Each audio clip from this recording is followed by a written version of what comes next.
So in today's video, we're going to be looking at one of the most popular topics in our questions from patients and on our blog and Facebook page, which is what is the healing reaction and why does it happen after a homeopathic timeline remedy? And what is the significance of the healing reaction in the overall treatment context? My name is Allison McQuinn, and I'm a doctor of Howkins Medicine with Arcanum Holistic Clinic. And I'm Jeff Corintier, and we're going to be going through this presentation together. So the three main things we're going to look at as we go through the video is the first introduce what is timeline treatment. Then we're going to look at exactly what is the anatomy of a healing reaction.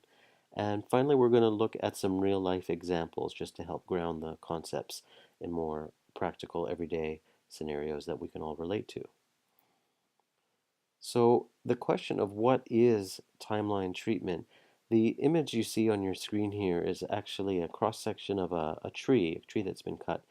And if you've ever seen this before, you know that trees have these rings, which basically represent time or the life history of that tree, where someone who's an expert in botany, is that the right word, can kind of study the rings of a tree and really see what happened to it at different years, different times, whether it went through drought conditions or other bad conditions. So I like that image because it really is in parallel with how we understand what's happening with a patient and treating their timeline, which is all the major shocks and traumas that we experience in life kind of get stored up in our cellular memory, just like the rings of this tree here. So traumatic events or timeline events can include, physical shocks and traumas such as accidents, injuries, surgeries, or drug use, as an example, as well as mental or emotional impacts, including grief, fear, jealousy, anger, or resentment. So, Allison, would you tell us what the three successive or sequence stages of the remedy and healing reaction are? Yeah, with pleasure. The first one is the curative action, and this is when the homeopathic remedy acts like a heat-seeking missile to actually cure or annihilate the natural disease. So what happens then is thereafter, there in the second phase, there is the healing reaction or the discharge. This belongs mostly to the life force, restoring balance and homeostasis. Excuse me. After that, then there's a new state of improved health. Okay, exactly. Yeah, so then and we wanted to spell this out, and it'll make sense when we get into some of the examples later. But the healing reaction is part of a process, and if you understand the anatomy of that process, it can really help you understand whether you're the person going through the healing reaction or your child or something of that nature. It just gives you a map and an orientation of where you're at, and so that you don't necessarily have to freak out or wonder what's going on or why. So to break this down a little bit further, those three stages, the first stage is the curative action, and that if you've known a little bit about the basic definition of homeopathy, it's the basic um, concept of like cures like, or what's called the law of similars, and that's in the common expression to fight fire with fire. That's really the core principle of the law of similars. It's this idea of the remedy being kind of a similar agent as the disease is, and it's because of that and because of the law of similars or the law of cure, it's able to get in and annihilate that disease. And the second stage was the healing reaction proper, and the key word in the healing reaction is discharge. So the general phenomena of discharge from the healing reaction, again, either when that's coming out at the physical level, can be any of the body's natural mechanisms for discharging, such as a runny nose, loose bowels, a skin rash, and so on, or the mental emotional discharges, such as irritability, sadness, memories, sentimentality, dreams of people from the past, and so on. I've had great healing reactions described by patients. For example, one woman I recall, she had not seen her ex for 22 years, and we were clearing that event on her timeline. And doesn't she run into him during that month in an airport way across the country? Hmm. Yeah. Yes, yes. Those so-called coincidences are not so coincidental when you understand the whole structure of our life energy. Yeah, it's Hmm. true. And then the final or the third stage in this whole remedy and healing process is after the healing reaction, the patient basically comes out to a new stage of health. Something has improved, or they've kind of reached a new milestone in all their health indicators, or their mental state, their physical state, etc. So yeah, that's, as I say, this is the patient kind of coming out the other end of the whole process, kind of a new and improved model, like they always say in the product commercials, new and improved. I served a young lad years and years ago, and he kept having low grade fevers every 2 weeks. And his mom couldn't figure out why there was this strange periodicity. And it would only run, just around 99, 100 for 4 or 5 days at a time. And they just couldn't figure out, the doctors couldn't figure out. And so, by resolving the timeline traumas of his specific vaccines, he shot out the other side with one very big, huge fever, got up to about 103.5, 104, and then he never had it ever again. The fever was finally discharged. It was like it was caught. Hmm. Hmm. And that's a really good example of what this whole thing of the healing reaction, because that's exactly what it's about. It's something that is stuck inside of us, whether that's a developmental process or a toxin or anything, but our whole physiology is kind of gets locked around that particular thing, whatever it is, and then through this remedy process, finally the body gets to push that out and move on once and for all. Yeah, I love that example. The other thing that I've been thinking a lot about, Jeff, is that the expression of stimming in a child where, with hand flapping or repetitive movements, OCD like behavior, what is actually happening, I think, at a cellular level is that the body is stimming.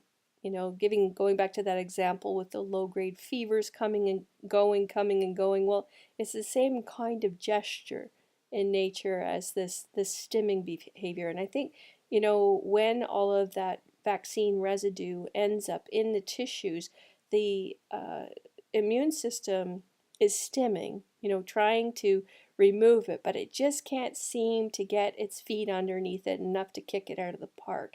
And so what you get is this autonomic nervous system trying like a to desperately try to reach homeostasis, but it can't. It's pinioned Hmm. under all the 19 chemicals and adjuvants. Oh yeah, Mm. yeah, very good. So this next part we want to go into actually chapter 9 of the Path to Cure. If I don't know if you've been listening to our audiobook or read the original book, but the in chapter 9 is really an example that we want to start with, and that's again Allison's her own treatment, her own first healing reaction. And actually, Allison, I'll let you take us through that a little bit, so we can get a little bit of the taste or flavor of that story. You remember the moment where I had actually taken the remedy, my very first remedy, and I have to go back just for a second because I didn't really think there was a lot of credence in all of this. I was a financial advisor with the federal government, and so I'd watched Jordan, resolve a good portion of his ills, and I really thought it was kind of voodoo magic stuff. I didn't really think that, until I went through the experience myself of taking that first remedy, I was pretty skeptical. And I experienced this with other moms too. They're like, really, how can such a subtle form of bioenergy have such huge results? So after sliding down that wall to stare at myself in the hall closet mirror, as mentioned, I didn't recognize the face of myself staring back at me. I looked at myself like, who is this beleaguered, swollen, overweight and lifeless woman? Um, why was my face so pale? Why were my eyes so dead and vacant? I really couldn't figure out why I had such dark circles under my eyes. I hadn't really gazed or ruminated on my own self because I was so wrapped up with regards to Jordan's, failing health and subsequent treatment. It felt like my whole life was about being suppressed, and I hadn't even regarded my own self in what felt like years. I had this government job. I was working with I had a pension and some, you know, dental plan and all the rest of it. And the feeling was that when the first remedy came in, I was so far off my intended mark with regards to my health. It felt a little bit like an elastic band that had been pulled way out of a distorted state. So when the remedy came in, it was like, boom. There was this huge, huge moment where I felt very destabilized. And the thing is that back then we had very few tools, really. We just went after disease matrices using something called the C scale. And Dr. Hahnemann's C scale really is a very, potent, can be very aggressive. And since then, we've employed other means like flower essences, something called the Q scale, which is a much more feminine gesture, really to soften things down and achieve the same results, but in a much, much, much more graceful form. So people now, my patients don't ever typically hit such a giant force field, especially early on in treatment, where they feel entirely destabilized. Um, like I say, it was the most amazing thing when I realized how hugely powerful these micro doses of energy were, that I became very much a believer after I came back on grid. And as you continue on in the storyline, you'll hear, all the colors and flavors of what that looked like over time. Hmm, indeed. So, so the next thing we're going to look at is the more, or not more, but some of the typical kinds of reactions that we see in autistic patients as they go through their timeline treatment, as well as their moms when they also follow along in their treatment. So, some of the common healing reactions in autism treatment, and the first one we put here actually is fever. And as I put here on this slide, especially after vaccine clearing on timeline. And the reason being, I don't want to go into a long explanation about this. This could actually be its own whole separate video.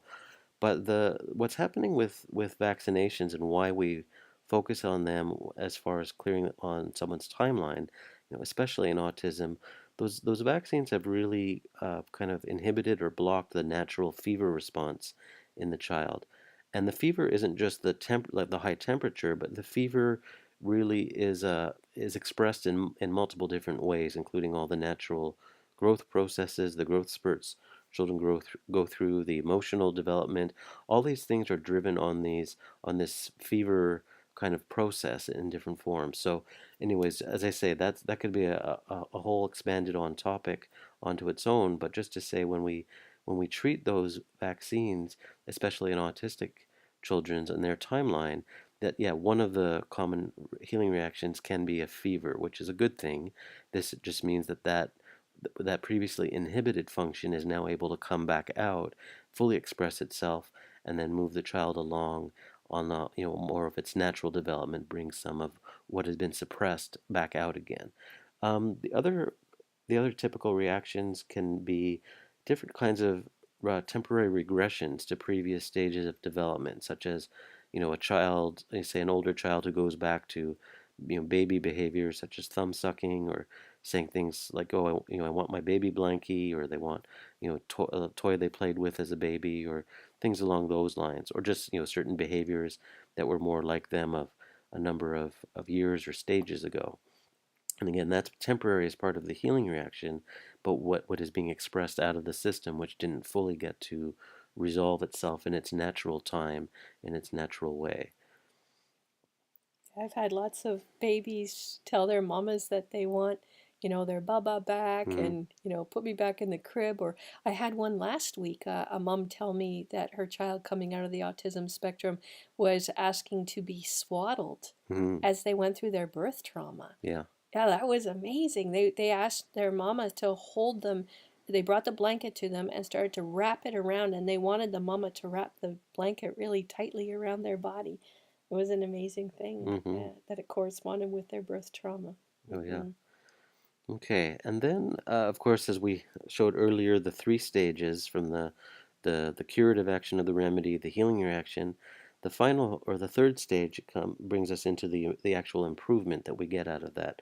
So some of the common improvements in autism treatment, and sort of as I hinted at in the previous slide, the growth spurts, the mental, emotional, physical growth spurts, new social behaviors, newfound abilities, and so on. um, you'll see the reduction of the symptoms, such as stimming or some of the other, mental or emotional dysfunctions that were going on, as well as other a lot. We'll see a lot of the time physical improvements, such as in the digestive system, issues with stool and the bowel movements and things of that nature. Again, will come much more into their natural state, and I'm using that as an example because in autism, yeah, of course, there is a lot of gut and bowel disturbance, in very, very profound ways sometimes. Yeah. Jordan's chronic constipation, I've seen that show up in hundreds of different kids suffering in the autism spectrum, and I've also served other children who have never had a fully formed stool their whole entire childhood. So it seems to swing to those two different extremes, and through Heilkun's treatment, naturally they will go back to a good and solid, well formed stool consistently every day. Hmm. Okay, so Allison, do you want to take us through your case study here? Yeah, with pleasure. This is a story about a little girl who was 2.5. The mama writes, my daughter was 2.5 when we started working with Allison at Arcanum. At the time, she had lost all but 2 words of her speech after receiving her delayed schedule 18-month vaccines, to which she reacted with days of diarrhea, vomiting, and fever. Looking back, there were many red flags throughout her infancy, starting with her struggles to breastfeed only after she had received her hepatitis B vaccine. My daughter had minimal to no interest properly playing with toys or interacting with children. She instead insisted on obsessively controlling every detail of our days, at which point her tantrums became out of control multiple times per day. She hadn't had a formed stool since she developed multiple food intolerances after her vaccines, as well, and when we stopped breastfeeding, she stopped gaining weight for months. The light in her eyes was just gone, and I so desperately wanted it back. I began spending my sleepless, crying nights, newborn son in hand, searching for someone to help me. That's when I found Allison at Arcanum Holistic Clinic, and I knew that my prayers had been answered for the first time that I spoke to her. She understood everything and promised me that I would see the sparkle in my little girl's eyes again. The first huge improvement, just days after taking our first remedies, was my daughter sleeping through the night without waking and crying out multiple times. She was 2.5 and had never slept through the night until this point. Shortly after this, her bowel movements became formed and her belly slowly lost its constant distension, and with that, the hurting tummy complaints were minimized as well. As we navigated through the first couple of months with Allison and Heilkun's treatment, my daughter gained many new words in her vocabulary and then phrases shortly thereafter. Before she was 3, she potty trained herself in a few short days. Today, at 5 years of age, my little girl is talking all day long in conversations, thriving in a Montessori preschool, spelling and writing words, asking for play dates with friends, finally enjoying being a young child with no residue of the autism matrix apparent. The transformations in her because of Heilkunst are nothing short of amazing, and I am so thankful for finding this system of medicine and an amazing doctor who truly turned our world around. As I reflect on the changes over the past couple of years, it pains me to think how different our days and our lives could be now, had we not put our faith in Heilkunst's medicine. Signed, Mum of former autistic babe. Okay, that's excellent. And I'm just going to go off to the next slide, which is your next case study. And I'll just hand the stage over to you. Yeah. In my initial consult, it was truly fate. I had been trying classical homeopathy and biomed to try and help Micah recover from his autism diagnosis at age 2. Through various Facebook groups, I had come across this form of homeopathy called Heilkunst. I then proceeded to read everything I could, like a normal mom of a recently diagnosed child of autism. I came across Ali's book, The Path to Cure, and read through it in a day. I remember after reading the book feeling a sense of calm, peace, and hope for Micah's future. I then began to join homeopathy groups where people would talk about their progress with Heilkunst, and one specific mom mentioned Ali again. This had been days after I had finished the book, and I knew the name sounded familiar. The mom spoke to me with about how amazing it had been to work with Heilkunst medicine and how her daughter had now recovered from autism. I knew Ali would be our answer to our prayers for Micah. Fast forward 7 months. Today, Micah is smiling. He's engaging much more and he's getting healthier each month. When I look at Micah now, I now see my little boy and a twinkle in his eye. His progress is nothing short of a miracle. He would never play with toys or engage with others, and now he's doing both.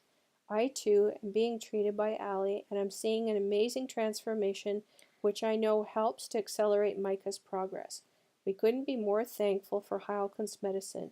We're truly blessed to have come into contact with both her and Jeff. Mm-hmm. And thank you, Allison, for bringing both of these cases because, yeah, they're really good. I think for some people, like learning this way, they're really good, real examples, real life examples where you can see in a real case or context what kind of improvements are going on through this timeline process. And the other point, too, actually, I was thinking as you were talking, I was thinking back to when we were talking about your own personal treatment that you described back in chapter 9 of The Path to Cure, how little we knew then compared to now as far as how to use the remedies and the potency scales. We're not going to get into all the technicalities of that, but to really help moderate the healing reaction so they're not as big and dramatic as that. And then, again, back to these cases you're bringing forward, yeah, because of all these advances in our understanding of the dose and the potencies and the treatment protocols, yeah, we can move people through those healing reactions generally a lot more efficiently, effectively, but to go through all those three stages and actually get to the stage 3, which is the improvement. So that's and again, thanks for the cases. You're just reminding me of kind of how far we've come in the years of kind of working through this applying this timeline process and how it's kind of been really an evolutionary process as far as kind of a treatment protocol. And I would really like to thank my patients for stepping up and taking the time to write those testimonials. I mean, we've had countless patients come to us as a result, and I am so very grateful that these moms have put these testimonials into words, quoted the name of their child and sent us pictures, and these are all up on our website. So just to be clear that we have had permission from parents to show these publicly and to speak about them publicly. Hmm. So that's the end of the formal presentation. As you can see here, you can you can of course forward any question, anything that's kind of sort of left niggling in your mind. You're not sure about something we said or how part of how part of this process works. You can just email us at thepath2cure@arcanum.ca. And we thank you so much for your time and your attention. And yeah, as I say, I hope you did get your questions answered and you have a better understanding by watching this video with us. Yeah, and don't hesitate to, if you stumble across something else in the Path to Cure as your journey continues on with us, if there's anything specific that you would like us to do a webinar on or another slide presentation like this, we're happy to comply. So just let us know and we'll happily engage with you in future. Thanks.